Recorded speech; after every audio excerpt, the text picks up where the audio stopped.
Hey everybody, it's Jane Johnston with the Bar Hill Group at Remax Comox here in Victoria, British Columbia. We are here for a cross-country market update on Tuesday, July 12th. And we're going to be talking about real estate and what's happening in each of these markets across the country.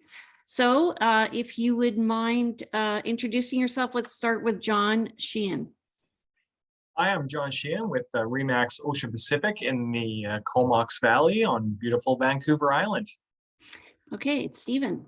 Hi, Stephen Lau from Remax Real Estate in Edmonton. As you can see from the picture, we have a beautiful river valley. Come visit Edmonton's Festival City. Okay, John Salonen. Yeah, I'm with Remax Parry Sound in Ontario, mostly cottage country, but I do know what's happening in the rest of the province. Okay, and Lois. Yes, I'm in central Vancouver Island, Parksville, Qualicum, Nanaimo area, where we have beautiful sandy beaches. That's right. And Cindy. Good morning. I'm Cindy Paddington. I'm with Remax All Points. I work in the lower mainland of BC, but I specialize in the Tri-Cities, which is Coquitlam, Port Coquitlam, and Port Moody. Okay, Jeff Parley. Hi, everyone. It's Jeff Barley from Remax Real Estate Services here in sunny Vancouver today. I represent Vancouver and the Lower Mainland as well. Okay, and Ken. He's on mute. Ken, you are on mute. Ah. Go ahead. I'm Ken McClelland. I'm with Remax Kamloops in the sunny southern interior of BC. It's summertime finally. We're going to have plus 30 today. And I work in the general Kamloops area, Merritt, and as far north as Clearwater, out to Chase and west to Cache Creek. Thank you. Cool. I've updated your name. Okay. So how's the market for you guys? Let's start with Alberta, since you are the only one in the house right now from Alberta. What's going on in the market there? You guys have a more steady market than Calgary, and because of that, you're not quite as volatile. Yeah, thanks, Jane. Edmonton is experiencing a bit of a cool down as the same case across the country with interest rates affecting home buyers. We've had, I believe tomorrow's the big jump, everyone, 0.75 points. For people whose rate hold is expiring, the first big jump was in mid-April, and that 3-month term is expiring right now. So I do anticipate the market cooling down. Our prices have stabilized and cooled down. Our long-term trends are going to be strong and stable because the rest of the country, the prices are getting quite unaffordable for young families. And I'm experiencing a lot of intra-provincial migration to Alberta, and Calgary historically has been a little bit more expensive than Edmonton. So prices in Edmonton are starting to trickle up, but always affordable. I anticipate oil prices to sustain our market. We have like a near 4 billion surplus after years of multi-billion-dollar deficits. So we're doing pretty well in Edmonton. Thank you. Okay, how about John Salonen? Well, in Ontario, I guess across Canada, we're experiencing the same thing. I'm talking to people from Toronto and the general GTA down around the area. And yeah, I mean, it's definitely softening. The sales are down. There's a lot of buyers trying to get out of deals right now, which is interesting, or trying to extend them.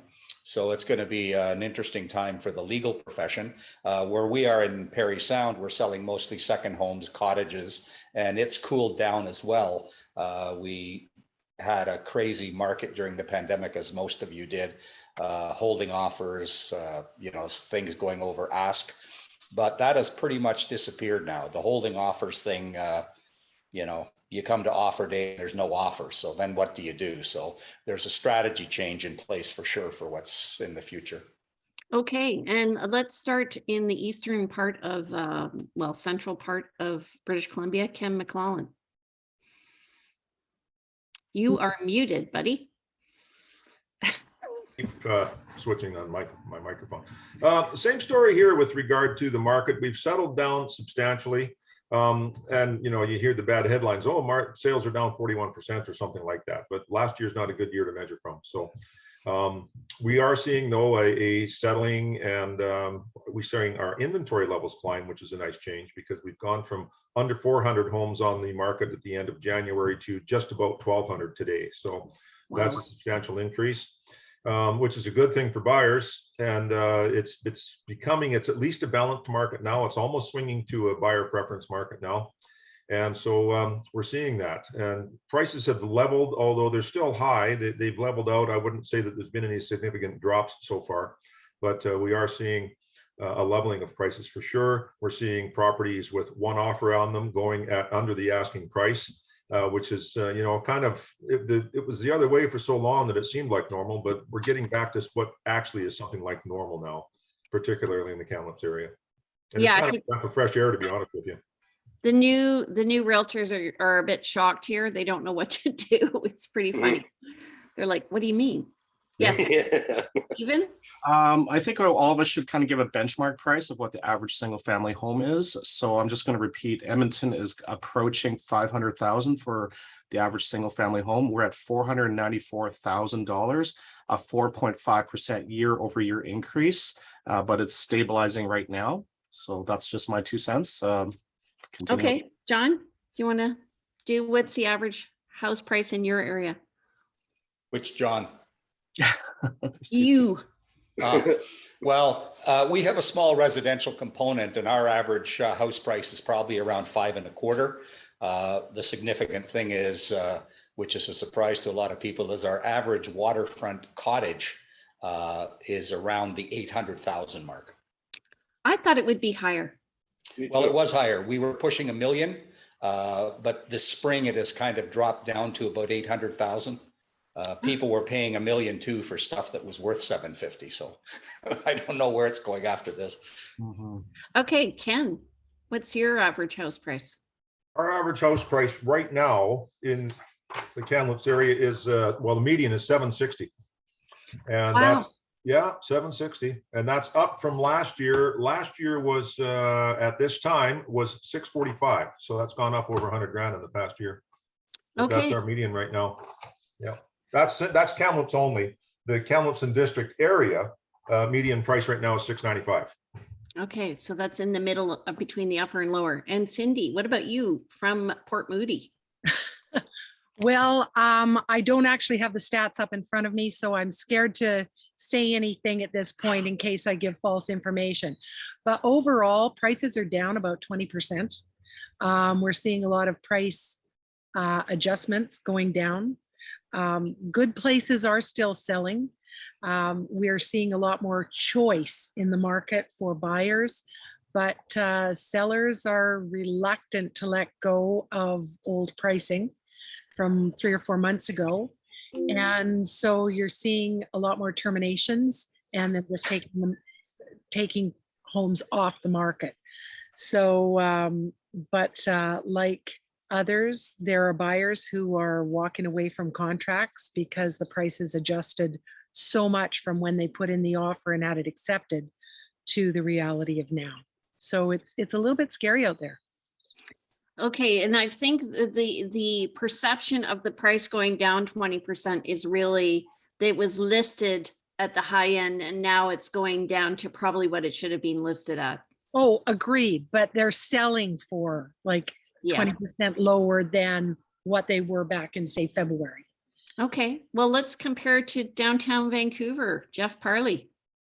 Sure. Yeah, well, I'm going to echo Cindy a little bit there, where I think we're actually seeing a bit of a standoff right now between buyers and sellers. I think because the buyers have so much more inventory to pick from, they're taking a step back. And yes, if they still have 90 to 120 days, they really want to ride that wave as long as they can to see if they can't get a better deal on the price to come down. Having said that, benchmark price right now for detached in Vancouver is just over $2 million. Townhouses 1.1. And apartments at, what is it, 766. So that's where we are as of June. Again, we're down 35% from this time last year, but we hit the pinnacle high that time last year. So that's where we're sitting at right now. But yeah, it's a challenge right now for sellers. Yeah, what's up, Jim? Down 35% in volume of sales. In volume of sales, sorry, thank you. Yeah, Okay. not percentage dollar wise, no. Okay, let's head over to the island, Lois, and then John. Yes, Parksville, Qualicum, Nanaimo, we're all kind of in the same sort of category. The average sale price of a home in Parksville, Qualicum right now is sitting at 958,000. Nanaimo is 883. Our market is actually up from a year ago. Parksville, Qualicum up 25% and Nanaimo 27%. Condos are sitting at around 434,000 in both areas.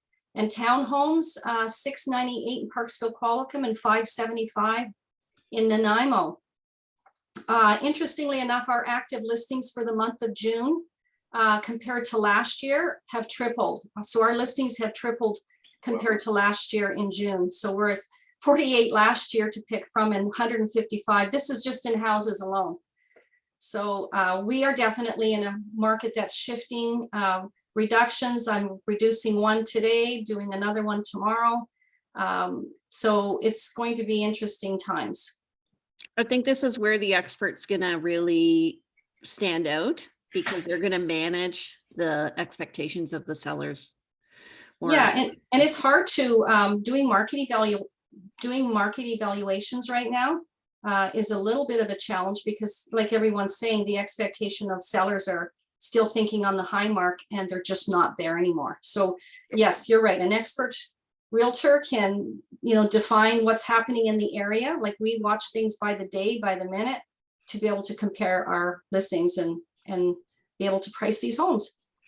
Yeah, and I think it speaks to having a quick closing, everybody. Okay, John Sheehan. Thanks, Jane. Yeah, we're pretty much the same as everyone across Canada. However, we're not seeing people getting out of offers yet. We hear it's happening back east, but we haven't experienced anything here in the Comox Valley. Over this past week, we had 71 new listings and 44 price reductions. So yeah, we're still seeing a lot of the sellers expecting what their neighbors sold for back in January and February, and that's just simply not happening. That ship has sailed, according to our managing broker. Quote. Average detached home price here in the Comox Valley is $899,100. That's down 8.3% over last month. However, up 14% from last year. Huh. Yeah, and condos average price $390,200, again down about 8.2% over last month, but up 3.5% last year. And same with the townhomes or attached townhomes, benchmark price $544, and that also is down from last month 6.6%. So, and I'll just do Victoria.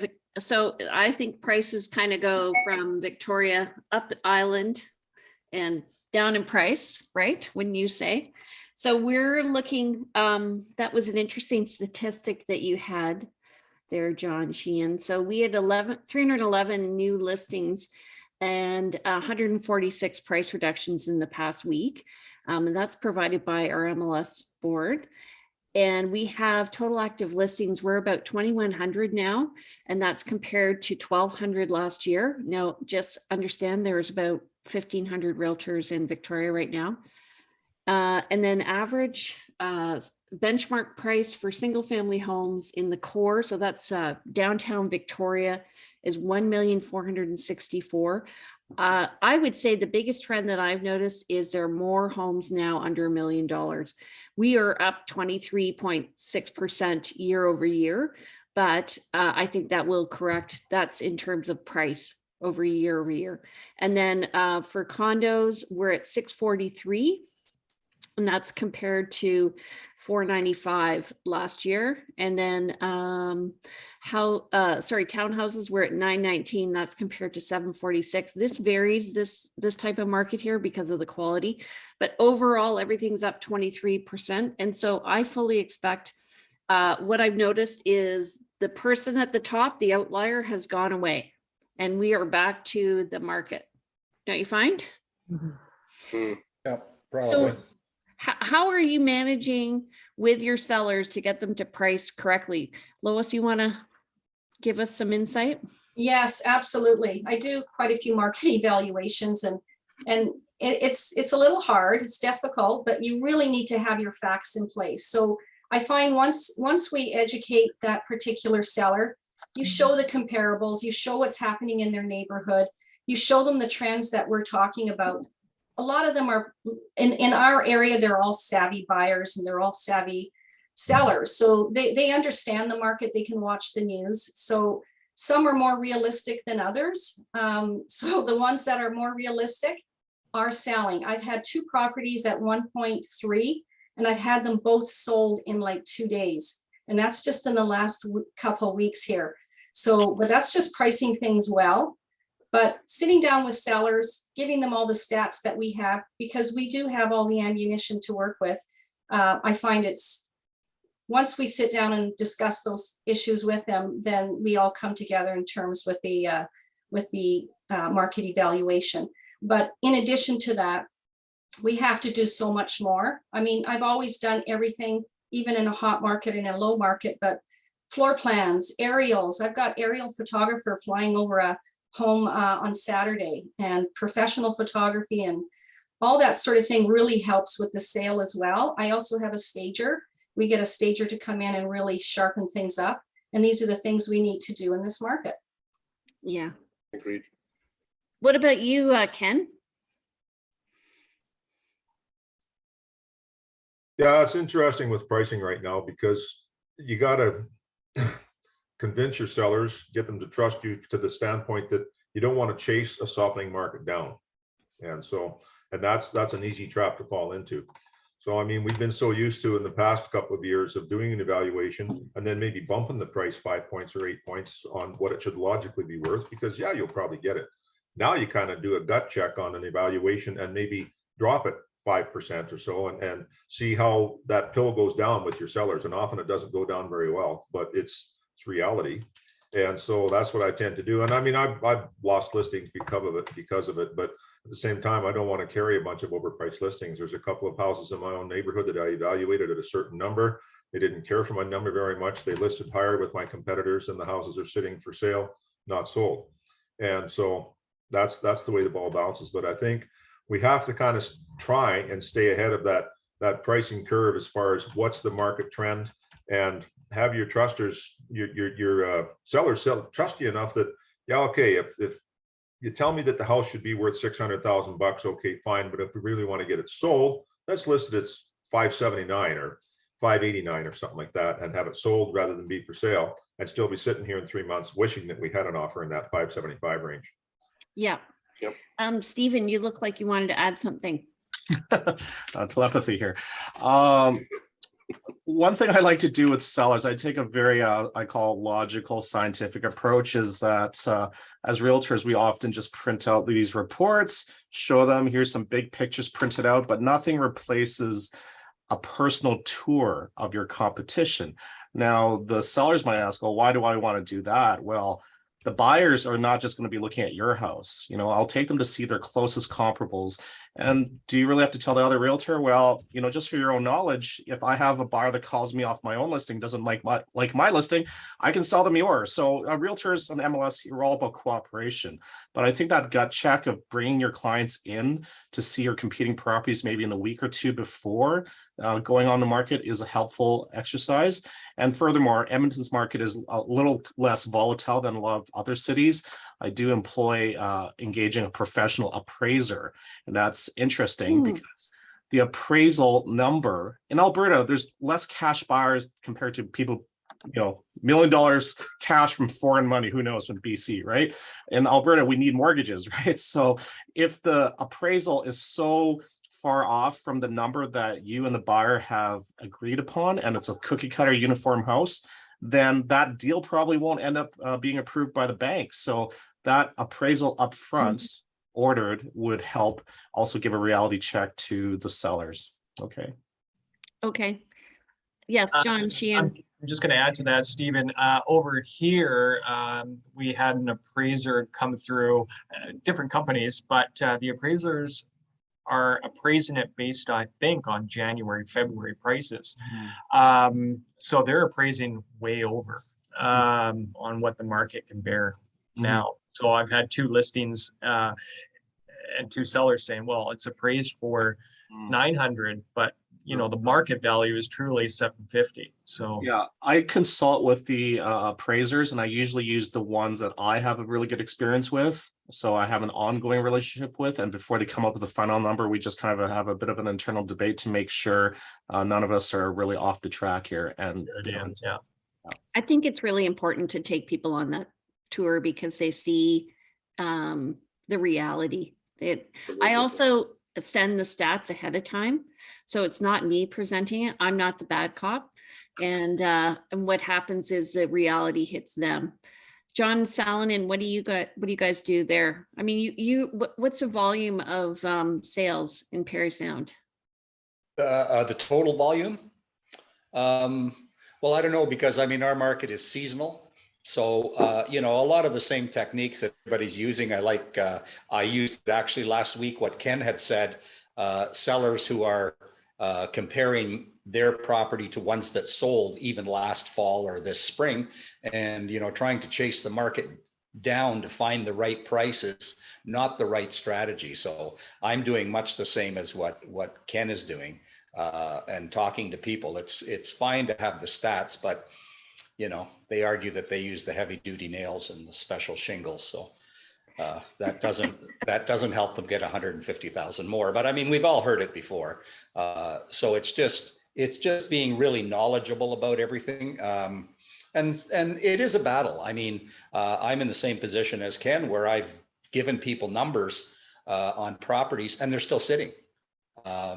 They just did not want to accept the facts. And now I've noticed, you know, they've had 3 price reductions and still no buyers because the horse is running from the barn. It's not just standing outside. The price is dropping and they're just trying to chase it down, and it's not working. So I think a lot of our market is going to be like that for a while. I'm going to share a screen. I'm just going to show you something that can you see this? yes. Yep. So this is a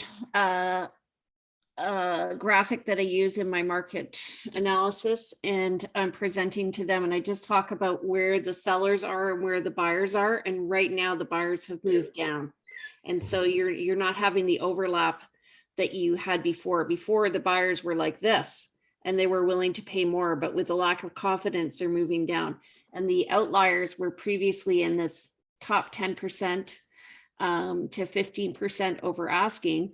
And we used to tell people, if you want to write a bully offer, you have to come in 10% over. So this graph is really key. And then I use this graph, which talks about days on market. And over the past 3 years, it used to be like literally days on market. These are now weeks on market. And this shows following the market down if you price over market value. So in the end, and I have seen this with sellers, in the end, you end up with a much lower price if you price too high. Yep. So anyway, if you want the graphic. Free graph, I do want it, please. Yeah, I'll take that one. yeah. Just a question: Are you having buyers ask, "What's the days on market?" Because it gives them a perception about, hey, they're not selling, you know, so we can offer less because it is trending that way. But I've had everybody say, okay, I know your days on market was 10, but you were holding offers for 7. So the days on market was 3. But now I have people asking me, say, okay, what's the days on market? Well, the days on market, it's 38. Oh, okay. So it's not selling. Obviously the price is too high. So I'm getting a lot of that right now. Yeah, it's about educating the buyers and the sellers. So I'm telling people right now they need to get their house on the market because the interest rates are still really good. But as they go up, affordability is going to go down. And so sellers need to get their houses on the market now. That's my focus.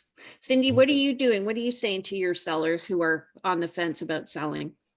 Well, you know, it's all apples and apples. So if their prices are going down, and I'm trying to get them to be realistic, in this market, like we need to get offers and we need to get people, but you're not going to get the multiples. You're not going to get what's going on. But again, if the sale of your house is going to go down, chances are the sale of what you're purchasing is going down too. So it's only if really you're cashing in on an investment that you're not getting the full dollars you got prior. So in that, it makes an easier pill to swallow, so to speak. But again, I take in all the stats for their neighborhood, for where they're selling, days on market, realistic, and try and get in there just to get as much action as possible, because we need to get people through the door to sell the homes. So I had a buyer here. She was selling in Vancouver with a non-Remax realtor, and she was referred to me, and she requested an August 31st closing. And I was like, really? So I called her listing agent. I'm like, you better, because she bought before selling. And then we dovetailed the dates together. So now it hasn't closed yet. And I've been very concerned about whether or not the domino is going to fall over or not. I'm hoping it doesn't. Well, we're seeing a lot of people trying subject to sale, and it's not working out so well because, you know, as the market falls a bit, the offer that they offered, it's a little bit dangerous right now. And then there's people too who are saying, well, let's wait and see what happens after this interest rate increase tomorrow. And again, I'm saying to buyers, you have choice now. A year and a half ago, a year ago, 6 months ago, you didn't have choice. It was survival of the fittest. Now, even if there is a little bit of a blip down a bit more, it's going to rebound. This is your home you're talking about in a long-term investment, and you're getting the one you want, not the one that you're stuck with. So I'm finding that is a good conversation to be having with people too.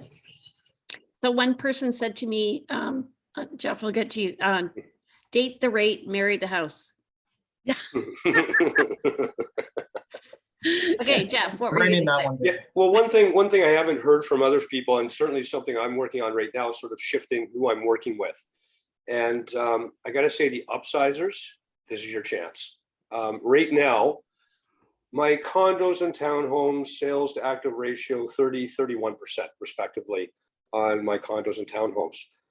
Detached homes 14.3. This is your chance. So I have a couple of listings on some condos. In fact, we're doing one very aggressive price reduction today of $100,000, where we had the discussion last night. Yes, you're going to lose $100,000 on the condo from what one sold, say, 2 months ago, but I'm going to save you $200,000, possibly even $300,000 from where the house was 2 or 3 months ago. Yep. The buyers and sellers that listen to this, they are the ones that are going to win in the end. Yep. You have to be nimble. Yeah. What about you, Stephen? Pricing strategies. No, for how are you chatting with people who, whether or not they want to sell right now or wait? I would suggest that they sell. I mean, in Alberta anyways, the oil surge in prices, our economy is very tied to oil. And in 2014, our prices crashed from like $100 a barrel US to 20 something, right? And now we're back to 100. So the fundamental economy is strong. People have more money to spend. Unemployment is down to close to 5%, where it was like 9% during the pandemic. So, and there's more people moving from out of province. So if you get on the market, the people who haven't found a house, there's not enough there's still actually fairly low inventory in Edmonton. So if you put your house in the market, it's well priced and it's something that young families would gravitate to. You're in a cookie cut area and there's schools, it will sell. It's just the older homes that are more unique, that might need a lot of work, that might have some problems because people don't have the extra money saved in Alberta. There's a lot of people with under 20% down buying houses and they don't have the money to renovate. So that's why the suburbs and the newer homes under 20 years old that are move-in ready are very popular. And if you can get yourself in the market and present it well, and other strategies like the staging and top tier professional photography, drone, etc., it will sell. Ken, do you use drones in Kamloops? Yeah, some folks do. I haven't been using them. I do use professional photography and video, but I haven't used drones so far. Yeah. I had a guy specifically ask me yesterday, when you do the photographs of my house or have them done, can you make them look realistic and not do drone photography? Because I couldn't tell you the number of times that I've taken people into homes and they look at these sort of dolled up pictures and look around the house and say, is this the right place? You I know? do find for acreages, drone photography is really good. I do Oh, a for different sure. sort Yeah, of for tour. acreages and where there's a little spread out, fine. But for an average house in an average neighborhood in Kamloops, I don't really think it's that beneficial, at least here. So I'm just wondering, like, when I do a tour of a property, I do a realistic tour where I walk around the house and the property and I explain it. And I get lots of people who tell me they watch those. I don't do like the sexy slow-mo. And Yeah, me neither. Yeah. I tell the sellers, I'm not going to do a sexy slow-mo. This is going to be a factual tour that'll show your property in real life and how they're going to use it. What do you guys do for that sort of marketing? Depends on the property. Yeah. Do you do a sexy tour? Sometimes. I do have slow-mo and fast-mo. I'd be interested in that. No. But I mean, I don't know if it's the same everywhere, but certainly strata properties, you're not allowed to use any drones. So it only have to be single family homes. So I can't have a drone fly over, especially with like harbor air and stuff like that that's around as well. So not going to happen with a strata property. Oh, interesting. Yeah. John, do you use drone and stuff like that? Because you have bigger properties up there, I'm assuming. Well, I do use drones, but I actually use my own airplane. So I do, because some of the properties that I sell, like you said, Jane, are bigger. They're acreage properties, and I sell a lot of islands. So people want to see, oh, where's the island in relationship to this place or that place? So what I end up doing is taking still photos from the airplane, put a circle around the island, and then point to the various things that people are asking about. My daughter, Sarah, if some of you are friends with her on Facebook, she does all kinds of crazy stuff. I mean, she has a very good drone pilot who's actually a good musician as well, but he flies a drone through the house. Oh, yeah. And it's cool. Like the doors open, it flies outside, flies through a tree, a tire swing, and they're funny as hell. And people love the last 3 that she did. She sold them all within a week because people just look at it. It's, you got to come up with something creative. I did what you were doing, Jane, where I would give a factual thing and just do a walkthrough and say, here's the important features you have to know. And I've had the same result that Ken had is, this is not realistic. Where did you get these pictures? This is not what I was expecting. So I think you got to tell people the truth. Yes, I agree. Be realistic. Yeah. I also found the ones that I've done where there's been bloopers in them, so to speak. Just don't reshoot it. Just use the blooper. People love that because it makes it real. Absolutely. Right. Yep. What about you, Lois? Well, in our particular area where John Sheehan and I live, we live by the ocean. So if I have a home that's very close and walkable to the ocean, definitely a drone is what we need, because a lot of people, when they move here, they want to live close to the ocean. So it just gives them that perspective. So drones don't work in all areas. You have to find your own different type of marketing for your particular, like where you are, Stephen. I can't imagine drones flying around the whole city there, taking pictures of homes.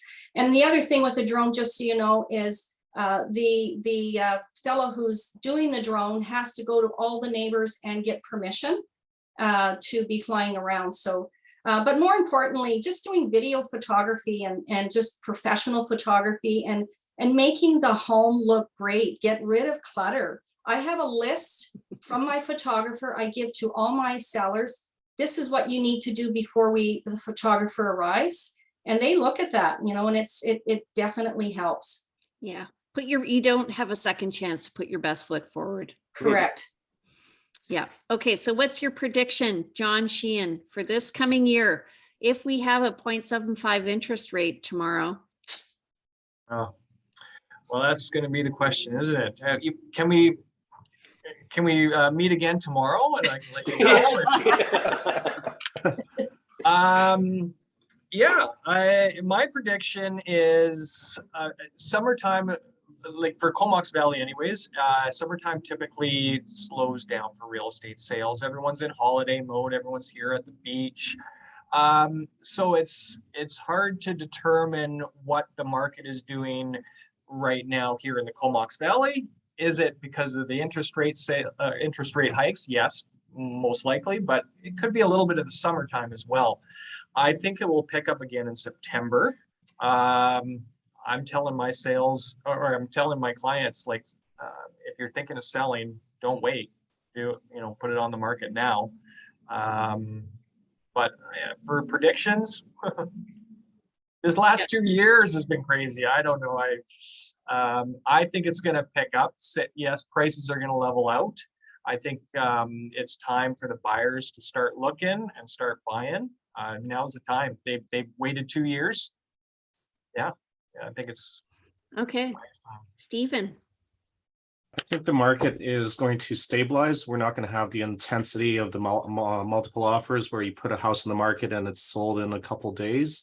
But that's not a bad thing. I think we're still in a shortage of inventory overall.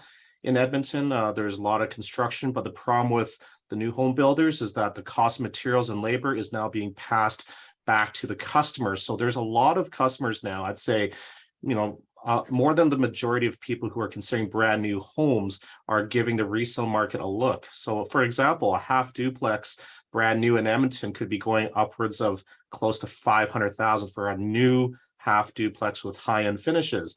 Now, I had a half duplex that, I kid you not, was worth $380 a year ago and sold for about $415, because now the price gap's so big, they're going to the resale and starting to pull the resale market back up. But just because of net migration and the overall health of the Alberta economy projected to be improving with long-term oil prices going up, I think our market will still stay steady and strong despite the interest rates. Okay, John Salonen. I've been in real estate a long time, and I've seen this. It was what started this whole thing was the pandemic and the FOMO, fear of missing out. And I think that we're in a period of readjustment, and I don't think the interest rate will change it in reality. It changes it psychologically. So what I'm seeing right now from buyers is you need another acronym, FOOP, fear of overpaying.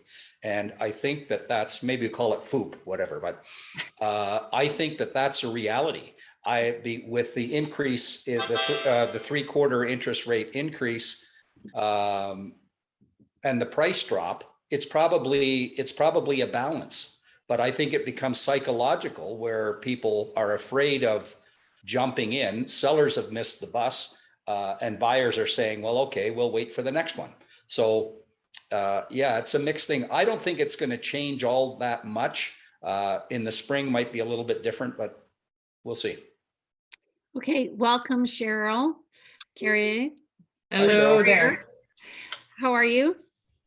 I'm good. I got caught in the rain though. Oh, okay. We're just summing up where we think the market's going to be going. So Lois. Just my thoughts are definitely we are in a balanced market. We cannot say that we're in a seller's market anymore. We all know when we've taken on listings, we all created this multiple offer situation. That is just not happening anymore. We're seeing reductions. So with that, I feel we're certainly in the balanced market, but I honestly feel we're moving towards a buyer's market. And you know what? We've all worked in the buyer's market before. And I've just got so many buyers right now that are very keen in getting into the market and getting some reasonably good deals. So I actually prefer this market rather than the craziness we've had in the last couple of years. So I think we're, moving forward, I think it's going to be a good market for both the sellers and buyers, because if a seller wants to, we have a lot of people here that want to downsize. And if they want to downsize, they need to sell first. So in order to sell first, and we do have a lot of offers here subject to the sale of homes now, and we are putting them together. So it's not all doom and gloom, but it is a really good opportunity for buyers in the future here. We had a subject to sale offer and the primary offer asked us, so we got a backup offer and the primary offer sweetened their price in order to take off the 48 or 24-hour clause so that they couldn't get bumped. So I was like, that is an interesting concept. I hadn't seen that one before. Okay, Cindy, what's happening this year in Tri-City area? It's been all over the map. What can I say? Well, you know, What do you think is going to happen? Are you going to be? well, what I'm finding is people really want to see what's going to happen after tomorrow's interest rate hike. I've got a couple of people who, as we speak, are speaking to their lenders saying, what is the reality if I put in an offer and I need a $700,000 mortgage? How is that going to affect my payments? And do I need more money down? Do I need to go to the bank of mom and dad? You know, so we're seeing that. I see sellers who are downsizing are scared to take too much less because it affects what they're going to have left over in the bank. So, you know, again, I'm trying to encourage and say this is a great time to sell because it is what it is and we can work with that. And but people are nervous. There's no question. And you're seeing people, like I see the week or the daily newsletter report that comes out from our office. And the number of sales is way down from what it has been in the past. Very seasoned realtors, some of the best in Greater Vancouver. And everyone's doing this, going through the same thing. But everybody's also optimistic. Sales are still happening. Listings are still happening. You know, people, the ones that really want to buy and sell are. Okay, Jeff Parley. Yeah, and I think I'm going to really echo Lois on this one. I think I'm actually a little bit happier to go into a market like this as well. It's never fun when you're going in with a buyer and competing against 19 other offers and have to give 200,000 over, flip of the coin, who's going to get it. I do think the buyers are definitely going to hold off a little bit right now. Definitely they want to see what's going to happen with the interest rate hikes, not only just tomorrow, but I think they are anticipating another 2 to come down the road. That's going to significantly impact you know, what's going to happen with the real estate market. I could be wrong here, but I think a calculation, if I remember seeing last week for my mortgage broker, was the 0.5% hikes that have happened over the last 2 months. If you have $1 million mortgage, you are now going to pay $730 extra a month just based on that 1 point. So, you know, it's not the buyers today that I'm really concerned about because they're being educated by their mortgage brokers going into the market. They know what they're going to pay. What I'm really concerned about, the guy that has to renew their 5-year term next week, next month, next year, that max themselves out at 2.1% or whatever the low interest rate was that they got, are they going to be able to afford that same property and stay in that same property? If we start to see a domino effect with that, then we might see some big problems flooding the street, so to speak. Yeah, but that's why they had the stress test too, right? True, the trust test. So, you know, I'm really interested to hear what's going on with the Victoria market because I'm actually a buyer for you. My daughter starts UVic this September coming. She is going to be in residence the first year. So this could be a perfect storm. Maybe everything comes down for the next year. I can buy something. I sent you an email. Okay, Ken McClellan. I think we're going to hit pause for a little while, and I don't think that's necessarily a bad thing because I think we all need to realize that the pace we've been on for the past couple of 3 years was not sustainable over the long term. Low interest rates weren't sustainable over the long term. The rates now, even with the rates increases we're seeing, aren't still approaching long-term average for 5-year money. So I think that's worth bearing in mind. The other thing to bear in mind too is the regulatory burden of getting new product onto the market. We still have a housing shortage. We still will have a housing shortage because it's very difficult to get projects through regulatory framework now, just to get them on the market. I read about one the other day in Vancouver that the city's about to turn down because it's in the central business district. There's a proposal, I think, for a 48-story tower that was going to have a residential component to it. And the city says, oh no, we don't want residential downtown. Well, you got a housing shortage. What's it going to be? So we've got that as well. As Jeff said, people that are renewing their mortgages now, they're maybe going to have a bit of an issue, but people that bought in the past 2 years on a 5-year term, they'll be able to ride this thing out. So the fear mongering you hear from the media about rising interest rates and people can't afford their houses. Well, hey, if they're making the payments now, they'll probably be making them next year, and they don't have to worry about any interest rate differential for another 2 or 3 years. And so I think that fear that's being promulgated by the media is a problem too. It depends if they're fixed or variable, but yes. Yes, it I agree. does. It does. But if they want on a fixed mortgage at 2 3/4 or something like that, and they've got 3 years to run, they're golden. They won't have a problem. Yeah. Cheryl, what do you predict's going to be happening? You're muted, by the way.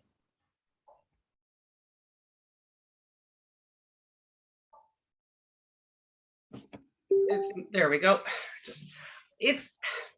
So our market was just a little bit late to the party, so we're not all the way down yet. But it's coming, it's coming. So what's going to happen? I think that we're getting a lot of educated buyers, and I think we're getting a lot of educated young people that are going to do those smart things and prepay when they can. And so when those mortgage rates go up and when they have to renew, they're prepared for that. So I think that, yeah, it's going to slow down, but I don't think it's going to stop, because we still have people that need homes, and we still have a shortage of homes. Okay, so I am going to disagree with you all. I think we're going to see a bit of a run over the summer, because people are going to try and get in before, like if they have 90-day or 60-day rate holds, they're going to try and get in before they hit the next round of, hold on a second, I'm getting a ton of calls, before they hit the next run of interest rate hikes. And so I think also, just to, for you guys to understand too, is, they're taking their lead from us. So really what we're saying to them, and I remember a realtor telling me in November, he goes, you know what, I'm not going to slow down, because I find when I slow down and I stop asking people if they want to go visit properties, that the beginning of my year ends up really slow. And that's what happened to me last year. And so he said, I'm just going to push it through. I'm just going to work hard until the end of December, and then it'll carry on. And it did. So, and I think that really we have to be careful of our messaging, of what we're telling people, and what, when I hear crazy terms and conditions on listings, the 24-hour waiting, or the waiting for, we often do here, rather than reserve time when you're going to be submitting, now we're moving to reviewing offers over 24 hours. And so that way we can gather more buyers if we can. And agents are playing that game with us. So where do sellers get these ideas from? Us, right?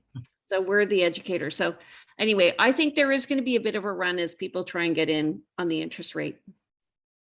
Just saying. I We'll thought that hold was you going to to it happen at the over the next last month, meeting. but I haven't seen that. Right. Pardon, John? Yeah, I said we'll review your comments at the next meeting. Okay. Well, And From Jeff, that aspect, I don't disagree with Jane. I'm busy with buyers right now that are just doing just that. They want to make their deal. They want to exercise their rate hold as soon as they can. yeah.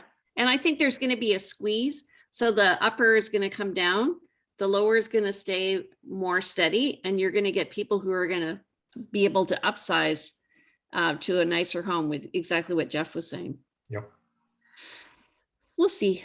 I don't know. I just remember this happening when I first got into real estate in 2007. So I got in, oh my God, I am on the phone. In 2007, and then everything, turned around. So stay the course, you guys, stay the course. We can do it. Well, Ken mentioned earlier at the beginning, he said we are actually getting into a normal market. So we're just used to what's been going on for the last 2 years, that what's coming has kind of always been. It is going to be a normal market. So I don't think it's all doom and gloom, and hopefully you're right, Jane. Yeah. And also we're going to have to be working a lot with newer realtors. So just be kind. Yeah, One other comment I'd like to make that Ken made as well, and clearly we still have a major inventory problem in Canada. And it's just my thoughts, and I don't want to quote anybody on it, but I think we're going to go through this next year or two. And I just think it's a super opportunity for buyers and people that want to maneuver their housing, upsize, downsize, to do that sort of thing. But I do think we're going to turn around again. And I do at some point think we're going to rip and roar. And so there could be some really good opportunities in the next couple of years for people. But we seriously have a major inventory problem in Canada.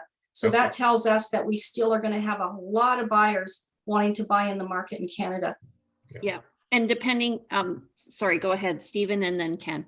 Okay, just another thing too, besides I mentioned people are moving to Alberta because of affordability issues across the country, but generally Canada as a whole will benefit from the backlog of immigrants for permanent residency. I hear there's about 1 million people in the pipeline that are delayed over the last couple of years, whether it's a family reunion or coming for work, migration. So I think there is still a huge amount of demand that's still in the pipeline that a lot of people don't realize. They're only looking at the local market here. So Yeah, great point. Ken McClelland. Yeah, I was kind of going to talk about the immigration issue as well. I mean, the target from a federal standpoint is to bring 400,000 people per year to Canada, and they got to live somewhere.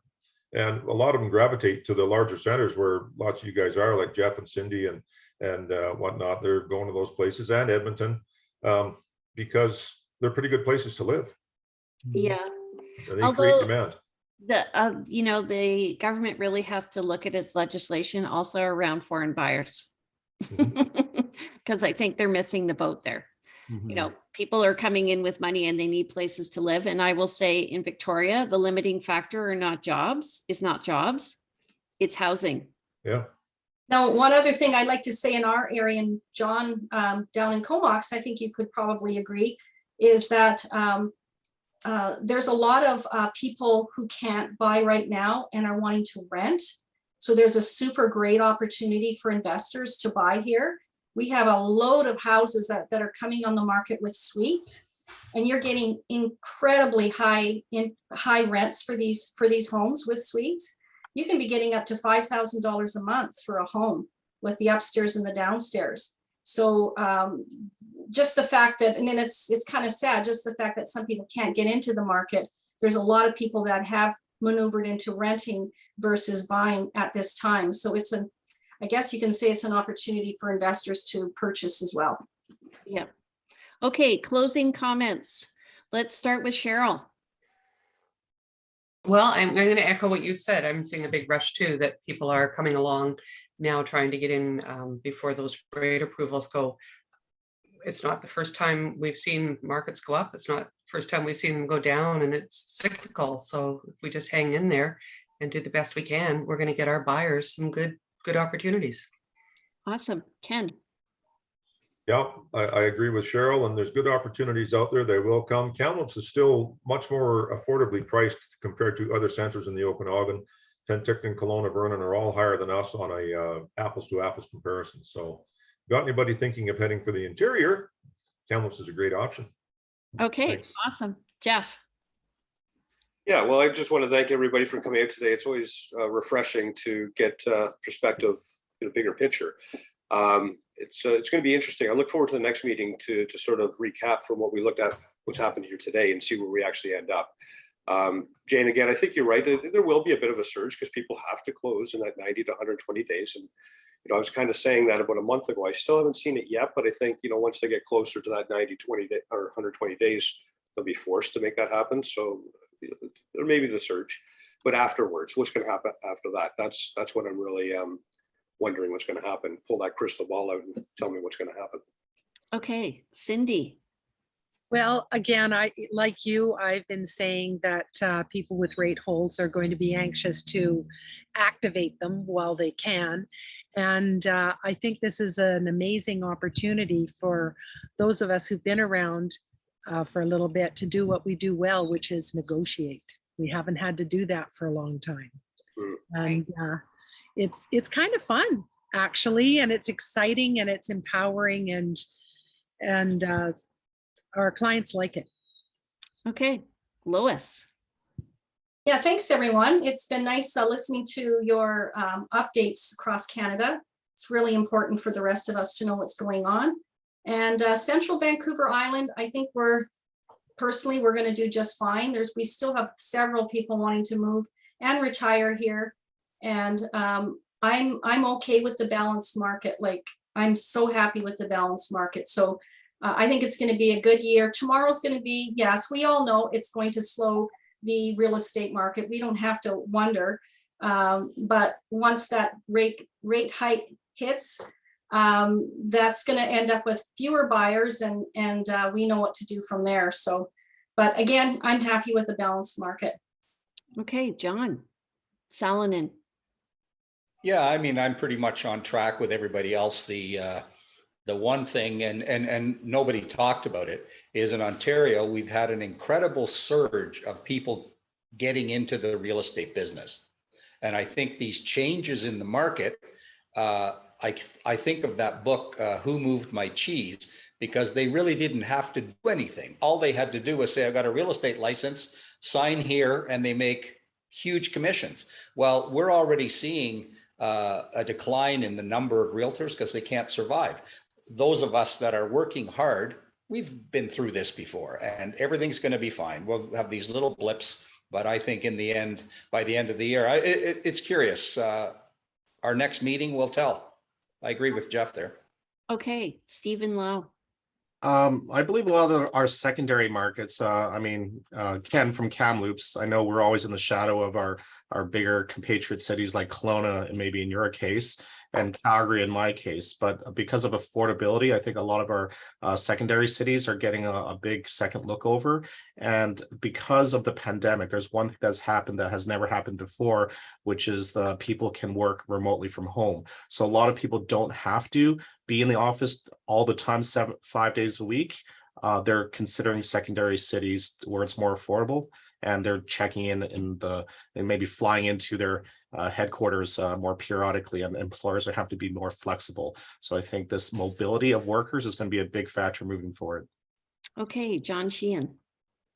Yeah, I think I'm looking forward to the balanced market. We're already there. I think it might even trend to the buyer's market in the fall.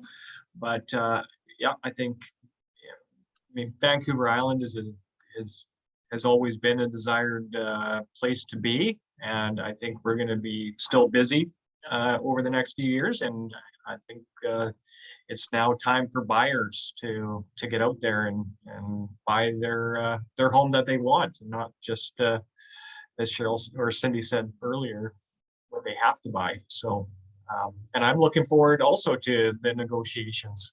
So my phone's open, so call me. I am finding, for me, I'm doing a lot of realtor rehab. So people who have listed with other realtors are coming to me and asking me. So I think it's important to stay top of mind and keep your relationships with your clients on a good basis. Don't burn any bridges, and just remember to, focus on what you can do for your community, because we are, I believe, community leaders. We're not just about real estate. We're about helping people fit in communities. So, all right, everybody. Thank you so much for coming. We are going to post this on social media.